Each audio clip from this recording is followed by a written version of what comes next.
τεχνητή νοημοσύνη είναι στην καθημερινότητά μας. Και όταν είναι στην καθημερινότητά μας, πόσο μάλλον μπορεί να βρίσκει εφαρμογές και στην υγεία, όπως είπατε.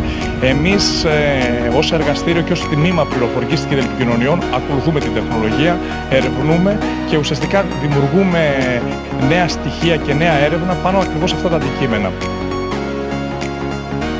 Μου άρεσε πιο πολύ. Μου άρεσε πιο πολύ.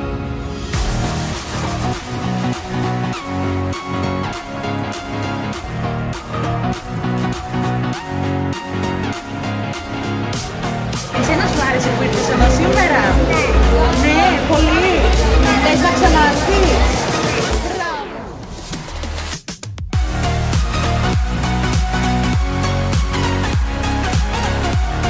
Ήτανε φανταστικό. Θέλω να ξαναέρθω. Δοκίμασα VR. Είναι τέλεια τεχνητή νοημοσύνη. Δεν περίμενα ποτέ ότι θα ήταν έτσι και πώς είχε αλλάξει το σύμπαν.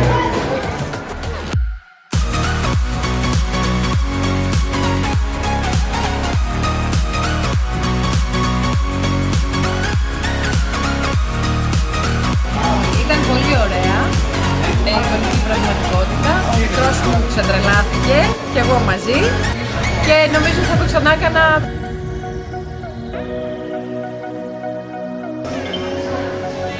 Φοβερό το VR, πραγματικά μια μοναδική εμπειρία. Εννοείται θα το ξαναδοκίμαζα, εννοείται θα το ήθελα στο σπίτι μου, εννοείται θα το ξανακάνω. Τα παιδιά ξετρελάθηκαν.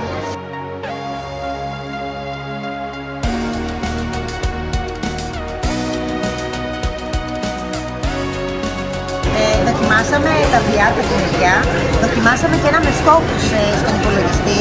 Ήταν πάρα πολύ ωραία εμπειρία, διαφορετική και ειλικρινά κολοζώντανη. Θα σας πρίζω μέχρι να πάρει μεγαλύτερο σκορ. Εγώ το λέω. Πλάκα στη συνέχεια δηλαδή.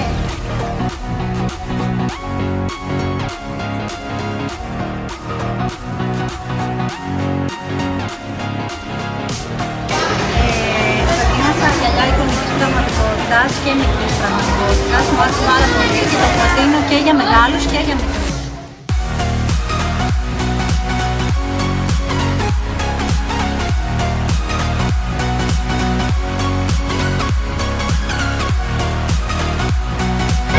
Μ' άρεσε πολύ. Μ' άρεσαν αυτά τα γυαλιά. Μ' άρεσε πολύ.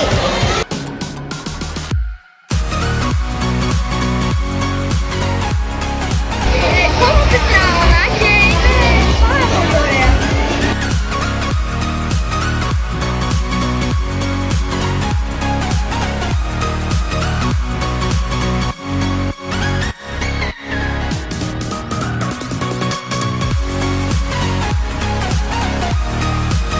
Πολίτες είναι τον χρόνο να ξετρελαίνεται, να περνάει ευχάριστα και να κάνει ωραία πραγματάκια.